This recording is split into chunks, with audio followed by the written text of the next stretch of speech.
Hey everyone, I have always felt the outdoors and grilling go hand in hand. And today we are excited to welcome Dustin Green from Weber Grills onto the show. Dustin is a Culinary Weber Grill Master and director of their Grill Academy. Dustin is involved with several aspects of the Weber company, including marketing, R&D, product testing, and more. We are truly thankful for his time today as he shares the long history of Weber Grills and brings us up to the present with the new Weber Traveler Grill. It's designed for people like us who like to take grilling onto the road. Dustin also shares a lot of great grilling tips throughout the interview and shares ways for you to instantly improve your grilling game. So let's get this episode started. Hi, Dustin. Welcome to the show. Can you tell us a little bit about yourself and your role at Weber? First off, thank you, gentlemen, for having me on. My name is Dustin Green. I am the Culinary Grill Master for Weber Grill. I'm also the director of our Grill Academy and Barbecue Experience team. So I manage, I manage a cross-functional team that we touch almost every aspect of the Weber business. We work with marketing and sales on different product launches. We head out to, trade shows and we do demos. We do large scale, stage presentations. We work with product management on the development, on the front end of projects, from conception into design, and then even the product testing of them. And then with R&D on the same end and looking at competitors' products and certain pain points. And then, how do we look at it from a Weber point of view so that our fans and our users get that all around incredible grilling experience and, from day in and day out with consistency. So my background's a chef. I was, a chef by trade for about 20-ish years. Worked in various restaurants from American style steakhouses, Indian restaurants, Asian with sushi and Robata style cooking. Anywhere from casual themed places to fine dining, breweries. I kind of run the gamut. I mean, it talk about trying to be well-rounded, and I ended up back in American style steakhouses because that's where my passion was in grilling. It just naturally was. I'm curious, Dustin, how did you get set up with Weber? Did they seek you out? Was Weber a company that maybe you always kept an eye on? How did that happen? For me, I was fortunate. And before I came to our retail side of the business, I was our senior executive chef of our Weber Grill restaurants here in Chicago. And, Weber's local to Chicago. We were founded here in Chicago. The Stephen family's from Chicago. I did a little traveling when I was younger, in different couple other markets. I went to school in other places, and I naturally came home to be closer to my family. But like I said, I was fortunate to be around Weber at the right time when, being in the restaurants, and an opportunity presented itself to come over to the retail side of the business and take my skills of what I was doing it there and bring them here to a larger scale. And it just ran with it from there. I just learned two things just from that alone that I did not know. One, that Weber has restaurants, and two, that they started in Chicago. I didn't know either one of those facts. Weber started, both, we can start with the restaurants, and, we've had restaurants for quite a few years. Right now, our locations are, locations here in Chicago, a couple are suburbs. We're downtown in the city, and then we're into Indianapolis. But we've had restaurants for 25, 28 years, that date back. Wow. So it's great. The family still owns them. It's a separate entity to our grill company. But we still do work with them, collaborate with them on different projects, and, just try to instill that Weber experience on a different level. But, George too, I'm sitting in Palatine, Illinois right now. George's family, they were in Arlington Heights, which isn't too far from here. George was working downtown Chicago, what was called Weber Brothers Metal Works. And they fabricated buoys for Lake Michigan. So like all the, we know how much trading happened on the Great Lakes back in the day with all those ships. And the buoys were out there to help people, help these guys navigate their ways through, the channels or around the lakes. And George was an avid griller. He has a large family. There's a lot of sons and daughters that he had. Most of them still live in the area here.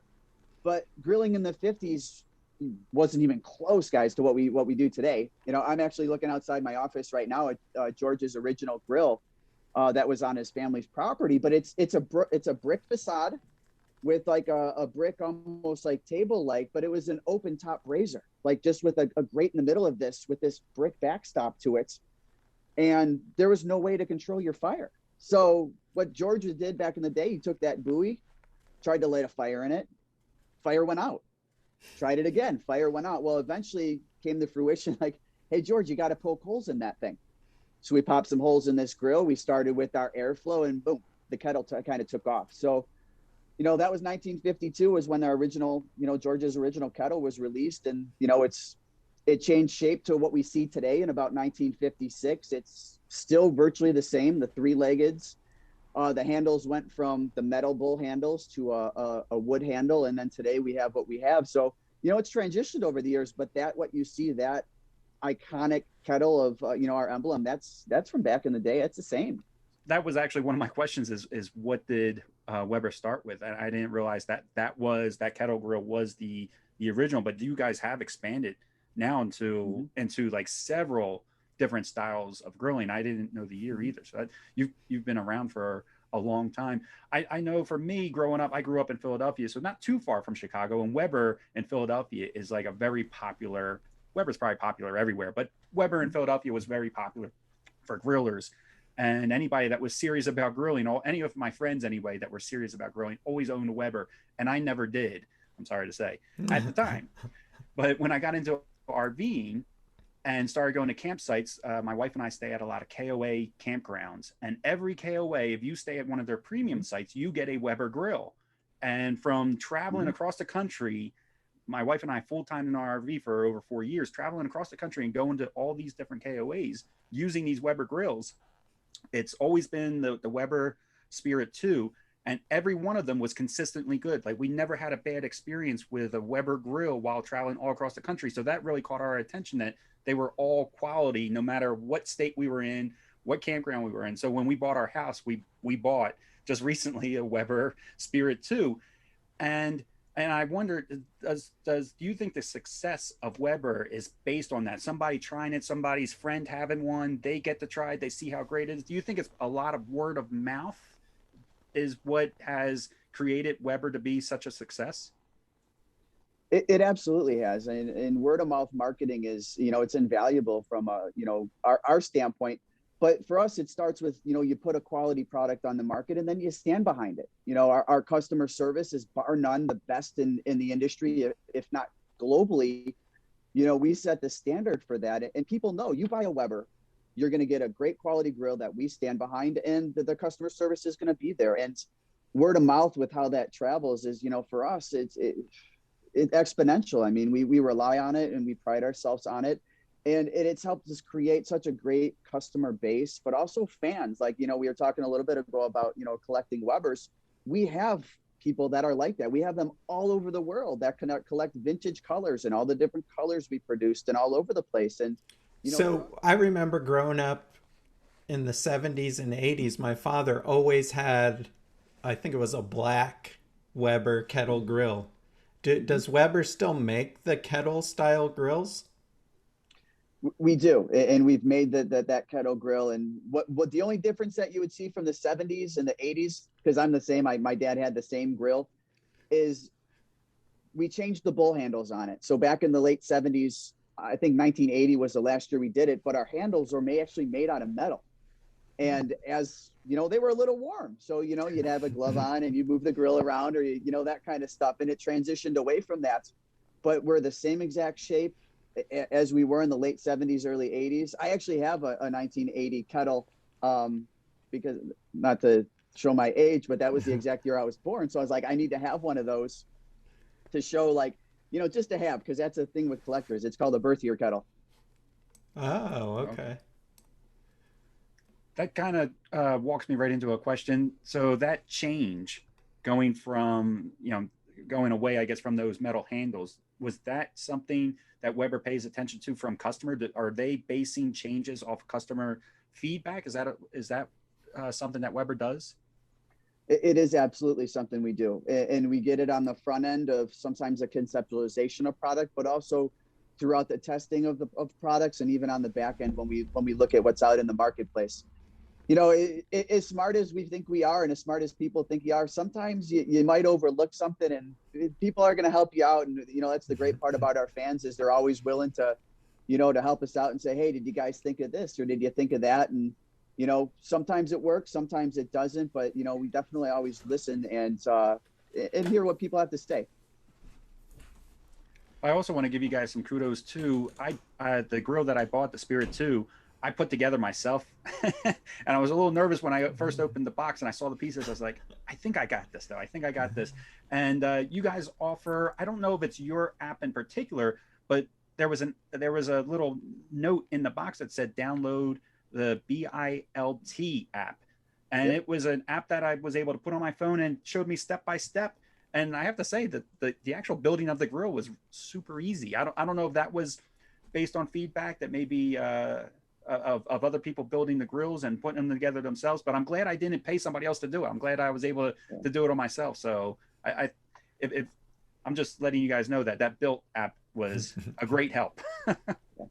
No, we love that. I mean, even for me, when I've built a lot of grills, but it helps you understand your grill, right? If you got to look at the different parts and the pieces, or say in 10 years, if you got to replace your flavorizer bars, or if you're ever looking to make updates to it, you know the exact parts because you built it and you saw everything that goes into it. Yeah, and the app is cool, Sean. I should have told you about it too. But it's like 3-dimensional. You can spin parts around and look at them from different angles to make sure that you actually have the right part in your hand that you're putting together. It's nicely done. Wow. Yeah, I haven't seen that. Yeah, it's cool. So on today's episode, we really wanted to focus on the grills for RVers because we're an RV focused podcast. But I guess the Weber Traveler's Grill is this a new grill? Has it been around for a long time? What's the history on that? It is a new grill, and we released it in the spring of 2021, and it's a portable gas grill, and we created it for people to be able to use it on the go, whether you're on your RV or if you're camping or tailgating or different experiences where you're going to be on the move. So we looked at it from an end of what do people want in a grill like that? And we looked at it as portability. With this grill, it's got a one-handed setup and lockdown, and it's got an automatic lid lock on it, and some great wheels to be able to get it to where you want to be able to get it with ease. And that's the biggest part about it. It's portability and ease. Okay. So once you put it together, Dustin, does it all stay together, or do you build it per location? Like if you were to pack it up, put it in your RV, take it out at your next site, do you have to build it all again, or is it all one piece? It is all one piece, and the grill itself is built into a cart. When we say easy one-handed setup and close, is the grill's sitting on the ground, and I wish I had one here to show you guys. I pull it up and it pulls up and it stands straight up, and literally with one hand, and it locks right in. So then you're ready to go. You can either put a 1-pound gas tank, the green bottle propane tanks, screws right in underneath the table. We do also make it available if you want to, if you have a 20-pound propane tank, we do have an adapter hose that can run to a 20-pound. And then you cook on it. And when you're done, you take out your grease tray, the aluminum grease tray. You take that out, you unscrew the bottle. There's a little red handle underneath the same side that you lifted it on. You squeeze it towards you, and the grill does a slow close. It has like a pneumatic leg system in it where it just slowly drops itself down. And then that lid lock pops up and it holds that lid down. So if you're driving, you put it back in your RV and you're looking to go, you don't have to worry about it flapping around. It holds the grates down. It holds the lid down. And then when you get to your next place, you wheel it right out. You one-handed, pull it back up. You put your grease tray back in, and you're ready to cook. Nice. I mean, it's really like just a snap and go. I mean, it's such a quick, easy thing. I like that it's on its own stand compared to like maybe a tabletop or something like that you're relying on something being at the campsite for you to use. It's nice that it has its own legs and that you can just stand it right up. I like too that you said that it has a slow close, because that sounds like it would actually save fingers. I always picture like maybe getting a finger caught, but if it's got a nice slow close to it, that's awesome. That's a nice design. That's super. It is. Yeah, and it has space on it. I mean, we made it so that it's a little bit larger cooking space than most other grills. We can get about 20 burgers on it, not 20, like 15 burgers, I think you can get on there, about 20 sausages. And it's a versatile grill. I mean, when we looked at it and what do people want in grilling, well, we tried to run the gamut of, what are people going to cook? Well, you can get your low temperatures and you can get all the way up to your high heat searing temperatures. So the versatility of foods you can cook on it are numerous. I mean, it's crazy what it can do. Yeah, that was another thing we noticed was that it has a temperature gauge on it, and we don't see that in a lot of traveling size grills. So that was a good addition. I was wondering, is that based on feedback from customers, or was that something you guys just felt like you needed to add? Well, as we, talk with consumers and we look at grilling and kind of where it's been to where it's going, is knowing inside cavity temperature, whether you're a grade or the ambient temperature, plays a large role in how people cook. It's what we've learned. So by giving people that ability to know at least what's going on in that box from a temperature standpoint, it helps them with that. What are they going to cook and how are they going to cook it? And that's the biggest part about it. And we can tell you from experiences, we know we base temperature that you cook food at by thickness. The thicker something is, kind of the lower temperature you're going to cook it at. Just for reference, like a 1.5-inch steak, I know that we want to cook at 525 degrees. You go thinner, the temperature goes up. You go thicker, the temperature goes down. So by giving people the ability to know what's going on in there, it's going to help them to know, how to cook it with an end goal that they're going to have a good experience and have some really great food.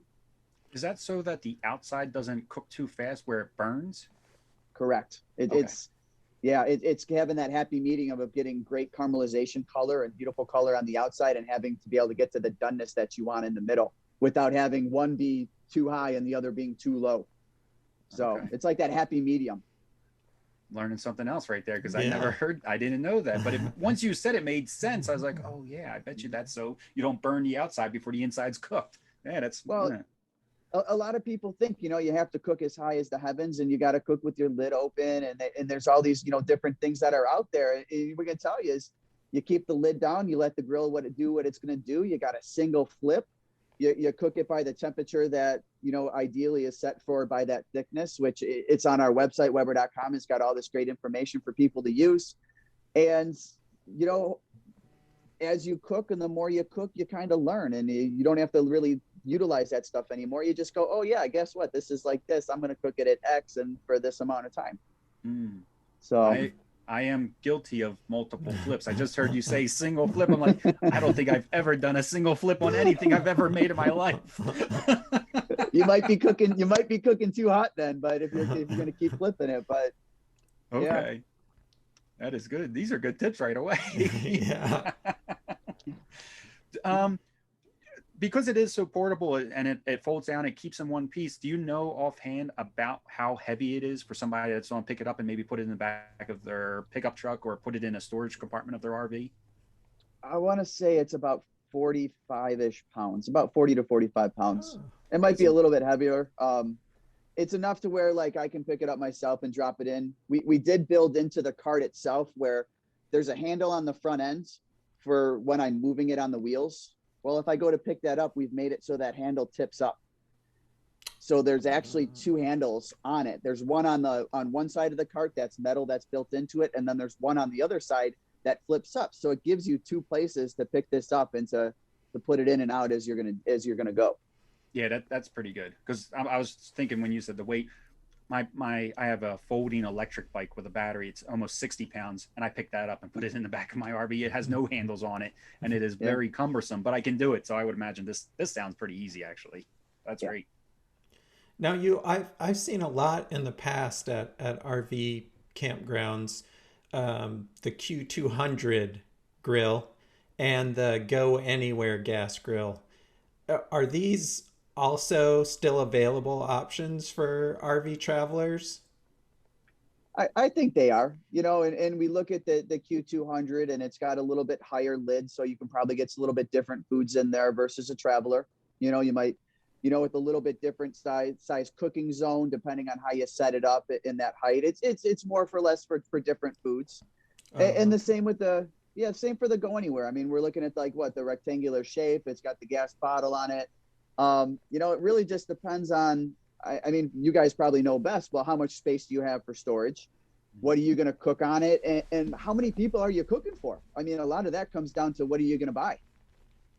Yeah, that's a good point there too. Just how many people are you cooking for? I know for Sabrina and I, it's usually just my wife and I, but every once in a while we'll have, I guess you could call guests, over where we're cooking, maybe for 4 of us. I think that's about as big of a party as we typically get. But then we have friends that do a lot of boondocking where they go out in the middle of nowhere and they meet up with like 6 other RVers, and then they're cooking like they're having like a like a 4th of July weekend party almost every weekend with their friends. So yeah, I think that's a good point. It's just how many people are you cooking for and how often that way.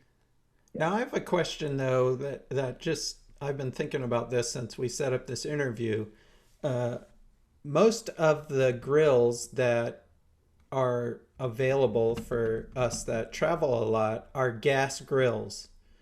What do you think the difference is, or what should people be thinking about if they, like, as far as cooking using charcoal or cooking using gas? Are there major differences in that? It's honestly, it's personal preference. You know, we get asked that a lot. People go, "Are you a gas or a charcoal person?" And I go, I'm both. You know, I'm even an electric person. You know, we have an electric pulse that we sell now. That's an incredible grill, and it's compact and portable. You know, in our charcoal line, we have our Smoky Joe. We have our Jumbo Joe, which is an 18-inch portable charcoal grill. We also do, you mentioned, we talked about the gas go anywhere. Well, we have a charcoal version of that as well. You know, it really comes down to personal preference and what do you want to, you know, which one do you like better? You know, like I said, I'm both. I'll cook gas if I'm out of charcoal, and vice versa. If I run out of charcoal, I'll cook gas. It just depends on what I have on hand. So it doesn't change the flavor of the food much cooking on either one. It doesn't, you know, it comes down to the design on the grills. And if you're tasting charcoal on your food, you didn't get the charcoal ready to be cooked on, meaning it's not ashed over. If you're seeing smoke coming off of charcoal, you got to go a little bit longer with it. And what happens with the food is the drippings that come off that meat, whether it's gas or charcoal, and they hit the charcoal, it creates that aroma that goes onto your food. And then in the gas grill, it's the flavorizer bars with like the Traveler that we're talking about. We built that technology into the grate. So you're getting those juices, they hit that bar, the aroma stir around your cook box, and they adhere to your food, and that's what you get. So you really, like I said, if you're tasting charcoal, you really didn't get it ready to be cooked on in the first place. So it's not a good thing. You definitely don't want that. Okay. Good points. Full of good information today, Yeah. Kenny. Yeah. So for me, I always, and this might not be true or what, but like Dustin is saying, personal preference, I prefer gas because I've always felt like the gas is easier to clean up. Like I just used my grill yesterday on Labor Day. It's propane, it's the Spirit too. And, you know, I made my burgers and sides and everything right there. And then I just wipe it down and it's all done. There's no charcoal for me to throw away. That to me anyway, like I can see that being a personal preference. To somebody else, maybe that doesn't matter to them. I don't know. No, and that makes sense. I mean, you're right, because with your charcoal, you shut down your vents, you let the fire go out, and then you're right, you have to do something with the ash after that. So then you're trying to find a metal bin that's, you know, approved for, if you're on the road, if you're in a campground, they probably, I'm guessing they have the bins, you know, for you to put your charcoal into, because they don't want you to just go, hey, here you go, side of the road. Yeah. But, you know, it's just, you know, they're both convenient. They both work. Yeah, it's probably easier, like when you say convenience wise, it's probably easier to have the charcoal than to carry maybe a 20-pound propane tank spare. Like for me, I have a Class A gas, and our RV has a fixed propane tank. So for me to use a gas grill, if I'm not staying at a KOA, I actually don't carry a grill with me when I'm camping. But for me to bring a propane grill, then I also have to bring bottles with me. So a 20-pound propane bottle takes up a lot of space. So yeah, I believe it does come down to like personal preference, like you're saying. Can we go back to that Traveler for one more second? The Traveler, I know you said it was all one piece. Is there an option if you wanted to turn it into a tabletop? Maybe I'm not sure why this would be, but could you take it off the legs and the wheels and set it on a table if you wanted to? No, Okay. the way it's built is it's built into that cart. It has a nice little prep table off to the right of it. I mean, it's kind of all encompassing. Everything's there for you. Be able to set your food on. There's, you know, utensil hooks for you to be able to put your stuff on, and then the cook space, which is, you know, just next to that table. But no, it is one piece, all included in the cart. I Okay. guess the idea is to avoid having to use a table. Yeah. Everything's there. Yeah. I wasn't sure if maybe somebody just liked the size of it, maybe, or maybe it's a Yeah, color thing. I don't know. And they wanted to turn it into a tabletop and they wanted to yeah. throw it in their RV or something like that. And they didn't want to bring the legs. I don't know. I was just Yeah. spitballing. You know what though? It's great though, as we're talking and you ask, how we listen to feedback. It's the same thing. We're talking about this. I can go talk to our folks in product management and say, hey, what do you guys think of this? And see if it's got legs, and maybe it does. So speaking of that, how much R&D goes into a grill before it's released? A good amount, and we have a lot of different projects that we R&D, and we have stuff that's new, that's conceptualized products that we're trying to take from fruition to market. We have other projects that are we're looking to use current innovation technology to make things that we currently have, and maybe take them to the next level. But for us, our process it's probably about 12 to 18 different months or so. And it's sometimes on the front end, it's listening to consumer panels. Sometimes it's just people sitting in a room putting pen to paper and putting thoughts. But it's conception, design. We have alpha testing, which is really front end user testing of a small group of people within Weber that'll try something. We get to a beta testing, and then we'll even get to a little bit larger of a market study after that. But when it's all said and done, it's a decent process to make sure that we can hit the market with something that's really gonna help people and they're gonna enjoy and love. Yeah, that's great. I think that sounds like a decent amount of time. I'm always surprised by how long R&D takes to get something to the market. And I would imagine it feels probably even longer for the company because you probably get excited about something new, like this Travelers, and you want to get it out, you want to show the Yeah, public, but you're like going through like over a year of testing yeah, before you can even show somebody. That's got to be a little frustrating, but it seems well worth it. Like when you're talking about this Travelers, it seems very well thought out and it's got some really nice features in it. yeah. So that's, it in the long run, it's worth it, I'm sure. It is, and it's all about patience. Honestly, with the patience, it always starts with the customer and it ends with the customer. So, it's we just want it to be right. The worst thing that you can do is have this idea and it looks great, and then you think about it, and it's could be a little bit better. So then I had asked you about like the weight, and then I told you, propane wise, I find it to be a little cleaner, a little easier for me to use. Do you guys take that stuff in consideration when designing new grills? Like, does weight play a factor? Does ease of cleaning play into a factor? Maybe assembly, do all those things? I guess they would, right? They definitely do, and what we know from talking with people and listening to feedback is maintenance and upkeep on grills is a huge part for people that there's some opportunity, and everybody wants a self-cleaning this and they want it to be easy. Well, if the more we can make that process better and easier for people to do, the better the experience is going to be, because maintaining your grill it's a huge part of the grill functioning up to being optimum and being able to create great food that comes off of it. So it's definitely plays a role. So what are some of the preventive maintenance things that you want to take care of on a grill to keep it performing well and keeping the flavor as good as it can be? I look at it honestly twofold. There's regular maintenance that I do for each cook, and then there's kind of like seasonal maintenance that you do that you don't have to do it all the time, but you want to do it depending on how much you use your grill with a decent amount of regularity, so that you don't get a lot of buildup and stuff. For me, it's about process, and the regular maintenance is really just kind of keeping the grates clean, keeping the cook box clean, maybe hitting the flavorizer bars. If we talk about the Traveler, it's you fire that grill up, preheat it on high 10 to 15 minutes, let those grates burn off, and then I'm going to hit them with a brush and keep them clean. Depending on how much I use that grill, I might take those grates out. I might scrape the inside of that box with some regularity, to make sure I can kind of get everything out of there.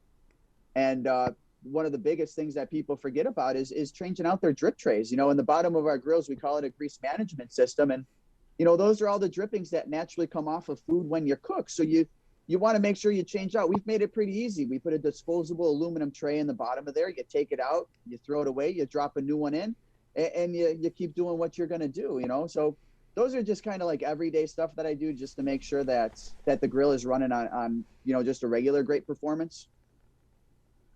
And then you had mentioned like keeping those grates clean. Do you recommend that they need to be swapped out within, I don't know, a year, 10 years, 5 years? Is that something commonly done? You know what? It depends on how much you use your grill. And the more you use your grill, the more wear and tear you're going to see on those grates. But, if you keep them, if you scrape them off every time you use them, you're going to get a good amount of time on them. And I can't give you an exact time because like there's different, people cook differently on them. People cook more often than others on them. But what I can say is if you maintain them, you're going to get a long time out of them. You just will. They're made of a great material and they last a long time. Sounds good. And I like that you mentioned that little drip tray. I have that in my Spirit too. So you're saying, is that drip tray also in the Travelers? Do you have a drip tray inside that Travelers that collects that? It is. And right nice. On the bottom of the unit. And you'll see there's an opening on a Traveler that's about 6 inches by about 3 or 4. And it's got this little slide out. You pull it out. You pull your tray out, drop a new one in, and slide it right in, and you're done. I mean, honestly, it takes about 5 seconds. Yep, and we tried to make it that way, and it promotes people of let's be honest, people forget about it sometimes, but the worst thing you can do is make a mess by not changing that thing out. So it just makes sense. Yeah, I like that you can change it out because it is so portable. I would imagine that you wouldn't, if you have your drip tray in there. Like it's nice that you guys can just pull it out and then pack it away and start traveling with it. You definitely want to leave it in there and start traveling. So that's awesome that you guys put that in the Traveler version as well. Yeah, we really tried to put some thought in. Like I said, for the Traveler to break it down and go, it was take the gas bottle out, take the drip tray out, slow close, and you're on your way. Awesome. Takes about 30 seconds total. And then what type of warranty comes with that Traveler grill? The Traveler comes with, it's the cook box itself. So like the outside, the porcelain enameled, like if you talk about our grills, we were talking about the black one, that's porcelain enameled. So it's metal that has a finish onto the outside of it. That's 5 years. So what that is no rust through, no burn through, guaranteed for 5. Okay. The lid assembly, the same thing. Has 5 years on it. The grates are 3. And then every other part that's on there, the card itself has 2. Okay. Really good though. Yes. Yeah, that's a great warranty. I think that sounds awesome. And then sorry. Go ahead. No, you go. Well, I was saying you maintain your grill and you don't have to worry about that warranty. It's going to last a heck of a lot longer than that. And I have grills in my yard that are 30, 40 years old that are still kicking, and it's just about maintaining them and taking care of them. Yeah, I often feel like warranties are set up for people that are maybe not that careful with their equipment. So I think the fact that you guys are doing like a 5-year and you kind of have that, you probably have that kind of mindset in there that, somebody that's kind of rough is still going to get 5 years out. I think that's great. Yeah, that's awesome. Where is the best place for somebody to buy a grill? Like when you go out to buy a grill, Dustin, do you like to see it in person? Do you want to go to a store and see it in person? Or are you somebody that buys it online? I like to see it in person. I always recommend, it depends. We have some great retailers. We have great partners that are out there that sell, Weber all over the country, all over the world. You can go to Weber.com. That's the same. If you are that person that doesn't need to see the grill, if you want to look at the specifications, the warranty, we have all our, beautiful pictures on there to give you walk arounds, all that kind of stuff. But like I said, we have a lot of great retailers out there that support us, that you walk into some of these places and they have, you name it, they have every grill imaginable from Weber that's on that market, and you're able to touch, take a look and feel and, see which one's for you. So, it really just depends on what type of person you are. And then also, I guess you guys, you do events around the country where people can come and actually see it in action. Is that mostly at like home shows and things like that? Is that where you guys do a lot of your demos? We do have, we do demos at retailers around the country. I know a good partner of ours, a great partner, Ace Hardware. You'll see a bunch of our folks out there at Ace working with them, our friends at True Value as well. Even the big Depot and Lowe's as well. We had a smoke fire tour this summer where we drove around the country with some big build outs, and we taught people about our smoke fire grill, and gave them an opportunity to be hands-on with it and check it out. But we definitely get out to see some folks. And I know moving forward in the future, you'll start to see us do more stuff like that and be part of like some of the home shows and that kind of stuff. Do you know, Dustin, do you guys have any plans of taking the Traveler Grill to, say, like the Hershey show in Pennsylvania? It's the nation's largest RV show, or maybe the Tampa show in January. Those are two like huge RV shows. Do you know if you have any plans of taking the Traveler to them? I could tell you currently we do not, but that's not to say that as I'm writing this down so I can look, to follow up. Obviously, we are really this year looking to get more involved with shows, and we're looking at some barbecue type facing events and that kind of stuff. And we are looking at definitely at food events, outdoor shows, and some of them around the country. It's just a matter of how do we build that, and which ones are, can we get to and to be able to support. But it's definitely worth a look. I definitely wrote those two down, and we'll take a look to see what we can do.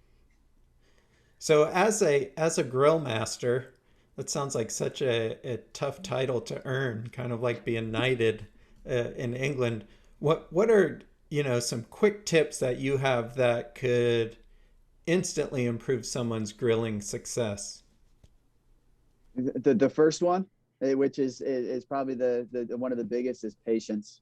Whether you're trying to cook something or you're learning how to cook something, is don't expect to hit it the first time. It's, you don't practice on your guests, you practice on your family, and then you roll it out to people outside of that. But it's about patience and just trying to learn.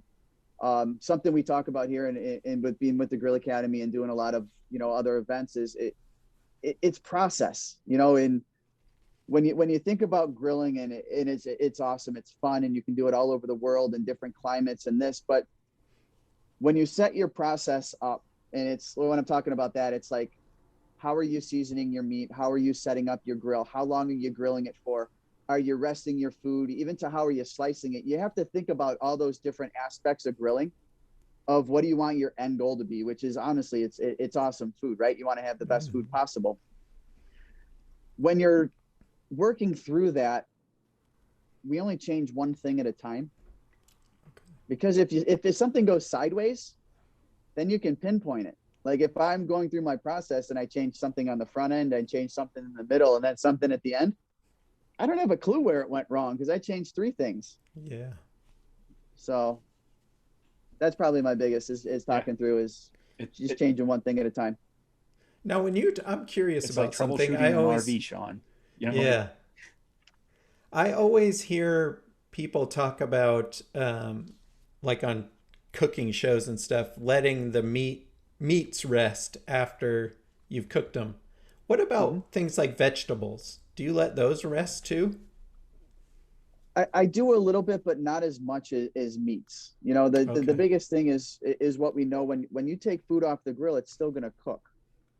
Meat has a longer carryover than, say, vegetables will, because of its composition. Okay. But you still have to allow for it. And think about asparagus, just a vegetable in general, and you oil it, you salt, pepper it, you throw it on your grill direct. When you take it off, it's still going to kind of cook a little bit. Well, knowing that it's still going to cook, the biggest thing you want to do is just allow the air to circulate, to escape. So what we tell people is you want to loosely cover it with foil. You want to trap some of that heat, but you don't want to trap all of it, because what happens then is you create an oven type environment, and it's going to keep cooking a lot longer than you want it to. And it'll overcook. It'll turn mushy on you in a snap of a fingers. Yes, asparagus is one of my faves, actually, for sides, and I don't like it when it's mushy. I do like it to have a little bit of that crisp to it. Yeah. I give it the shake test. You take it off the grill and you shake it. If it's got a little bit of a wobble to it, I take it off and I'm good. If it keels over, I went too far. Too far. Okay, yeah, that's a good idea though. Yeah, that's cool. What about something that you maybe commonly see that people do wrong, that if they would just stop doing that, it would help them out a little bit when it comes to time to grill? I think of two things, and one of them is leaving the lid up on your grill. What that does is it doesn't allow that convection heat, which is the natural current from the burners, to circulate. And then all you're really doing is cooking it from the outside. You're not allowing that heat to really reverberate around your cook box and push energy to the middle of your food to cook. You're hitting it just from the outside, and you're worrying just about that conductive heat coming off the grates. And it adds cook time. So you're not going to be able to get that middle as cooked as you want without getting, say, you get just a lot of color on the outside of your food. So you close the lid, you allow the heat to circulate, that convection heat, and you're going to have an all-around better experience because your food on the outside is not going to be overcooked, and on the inside it should be the temperature you want it to be. Yeah, I think that goes back to patience, right? I mean, we all feel like we should be doing something. I want to flip it, I want to see it, I want to, So that I want to move it to the other side of the grill, but. Well, and you say that though, you want to see it, and it makes me think because we just came out. We have it's called the Weber Connect, and it's a hub. It's a device like an assistive device for cooking, which takes away that, hey, I want to see it, because you have your device with your probe in your meat that tells you what the temperature, the internal temperature of that meat is. But we've also worked into it some we call it ETA technology, where it'll tell you when to flip your steak, and it'll tell you when to take it off. For those folks that like that stuff, or that are looking to learn a little bit more about grilling, that aren't so sure about it, is we've put this assistive type technology into this to help those people. So yeah, you don't want to have to lift that lid up, because you don't have to, because you know where your food's at along the process. Okay. I bet you that helps a lot. I think that would help a lot of people with consistency, and maybe Dustin would probably get mad if I would say this, but maybe take some of the guesswork out of it. Dustin probably doesn't have guesswork, but I do. You know what? I have a lot of guesswork, because our team we were part of that process of, it's really, honestly, it's our team's knowledge and, call it, successes that we're able to put into that device. We helped collect the data for that. What's the good temperature to cook the food at, and then when you build that curve of what does that look like to have everybody be able to get the doneness that they want on it. So believe me, I'm not offended by it at all. That's like having a grill master standing next to you, helping you out along the way. Awesome. And I see on your background there, I see watermelon in big letters. Yeah. Can you grill watermelon? You can. And you know what? It's perfect for a high heat cook, 550 degrees. You can either leave it on the rind and cut it in wedges, grill it, take it off. You can cut that rind off of it. You can put it on skewers. Same thing, 550 degrees. And what you're looking to do is just really kiss it with some high heat. And it takes those sugars from the watermelon, browns it a little bit, and adds an extra layer of flavor, like watermelon, bananas, cantaloupe. I mean, they're all incredible fruits to grill. I'm going to have to try that. Yeah, I would love to try that. That sounds awesome. Yeah. And so on Weber.com, are there a lot of recipes and tips that people can access just by going to that website? There is. And Weber.com kind of runs the gamut of everything from your maintenance type of the grill to cleaning for that seasonal look, for the daily recipes. We run the gamut of simplistic recipes of, steaks and chicken and that kind of stuff, all the way up to some really intricate type dishes with sauces and marinades and all that different type of stuff. But everything from chicken to lamb to beef to fish to vegetables to, really just about anything that you'd want to be able to put on your grill, we have there for people to take a look at. Okay. All right. Yeah. I got one more question for you, Dustin. And since you're a pro, I'll probably never have this opportunity again. In Philadelphia, all of my buddies used to say when grilling a steak, you want to turn the heat on high and you sear both sides before you start anything. And that sealed the flavor in. Is this a true or false statement? False. Really? I knew it was false. I'm telling you, everybody used to tell me that in Philadelphia. You know what? It's like anything else. And we talk about evolution of cooking and the way that people used to cook, and there's theories that are out there. Well, now we have science to back it up. And, we have different theories that we go by. And and people still do that. It's called a sear and slide. They're going to put their steak on, they cook it, they get that nice mark on it, then they slide it, whether it be indirect or to lower temperatures. And then we have the opposite end of the spectrum where you'll do the reverse sear, and you'll cook it at a lower temperature, take it off your grill, crank it up to a higher heat, and then sear it at the end on the backside. So yeah, there are two theories, and you're not really sealing it in. I mean, it's pretty much water that's in the steak anyway. So okay. Oh, yeah, that makes sense now that you explain it that way. Yeah. Yeah, that's awesome. Yeah. Awesome. So on this Weber Connect, does it connect to a smartphone, or how does that connect part work? So the Connect is the name of the device itself, and you can connect to your smartphone, whether it via Bluetooth or Wi-Fi. And then that gives you access to so many different, opportunities. If we're talking about the traveler, there's cook programs in there to run for like chicken breast, for pork chops, for steaks. We're working on putting some vegetable programs and some different attributes of that type of stuff in there. When you look at it, if you're connected to like our smart line of gas grills, there's a tank scale that's in there. We can tell you how much gas is left in your tank. If you're connected to your smoke fire, which is your pellet grill, you can change the temperature of your smoke fire through the device. But what it does ultimately is it's a grilling assistant. If you're looking from beginning grillers to help them get comfortable grilling. For the intermediate users, it has temperatures, in there for doneness temperatures. It has timers. The hub itself. I got a box right here. You can kind of see it. It's this black device. Well, the temperature probe connects into that. You run that into your meat, and that's how we're able to tell for that estimated time of doneness of how long you get there. Is you put that probe into the thickest part of your meat, and then it gives you all these readings. The notifications that you can get on your smartphone of when to flip it, the notification of when to take it off the grill, and all of that stuff that's built into our app. We have this incredible, beautiful media, with steps of prep. Oil your steak and season it. Well, there's somebody in there showing you how to oil it. Somebody's seasoning it when you put it on the grill. There's a little video showing a person putting it on the grill, and but believe it or not, there's a right way and a wrong way to cut steak, and we put it at the end of when you're slicing your steak to show people the proper way to slice it. Against the grain. You don't want to cut it with the grain; it gets stringy. So all of these put into different thoughts along the way with that connect of, trying to get people from point A to point B with, just having an incredible, great meal. So that black device that you showed, that like mounts somewhere on the grill or next to the grill? For the traveler, you can put it right on the table. It does have a magnet built into the bottom of it that you could, that wherever you're going to connect that to. But yeah, it's got a long enough cord that it connects. There's no reach issues with it. It's perfect. Okay. Wow, that's really cool. Who would have thought you would have smart grills? Yeah.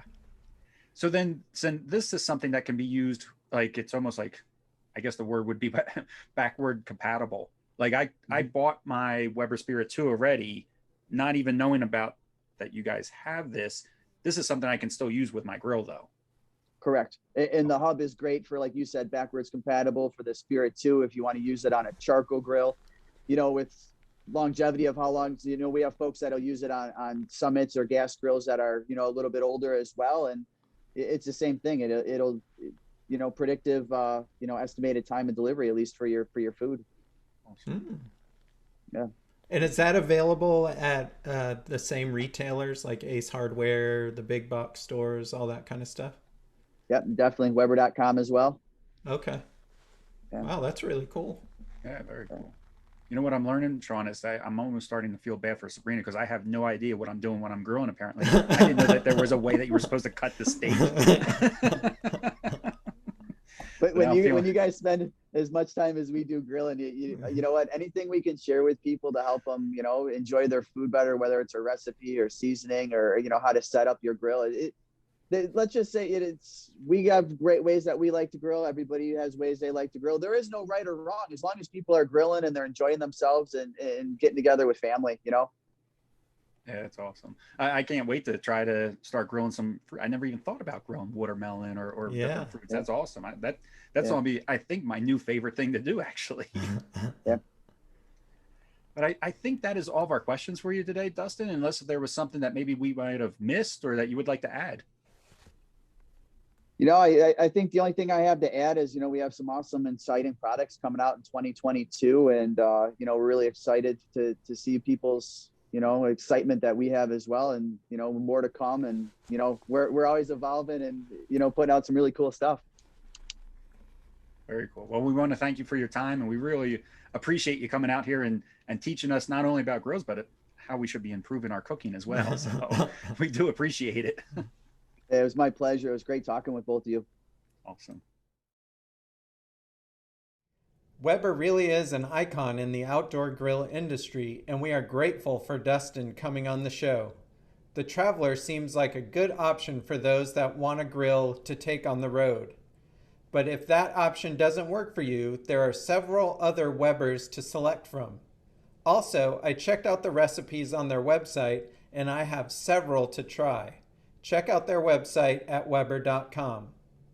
As always, a big thanks to Battleborn Batteries and TempStick for their support of the podcast. If you are in need of either of these products, make sure to let them know you heard about them on the Beyond the Wheel podcast. Thanks everyone, and we will talk to you in 2 weeks. Safe travels.